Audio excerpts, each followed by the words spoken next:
berawal dari banyaknya drum bekas yang tidak terpakai di sekitar lingkungan tempat ia tinggal. Ide kreatif Alex pun muncul untuk menyulap drum bekas ini menjadi barang yang ekonomis dan bisa dijual. Untuk bentuk atau model furniture cantik dari drum bekas ini, ia menirunya dari berbagai bentuk furniture di pasaran. Untuk pengerjaan, satu set sofa yang terdiri dari satu meja, dua kursi bulat dan satu kursi panjang membutuhkan waktu sekitar 1 minggu. Meja bulatnya satu, bisa juga meja panjang, ada meja panjangnya.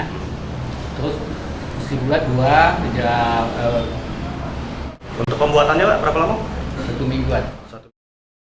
Untuk harga furniture cantik dari drum bekas ini, ia patok dari harga Rp700.000 hingga Rp2 juta. Dan untuk pemasaran, biasanya pembeli datang langsung ke workshopnya atau bisa melalui akun media sosial.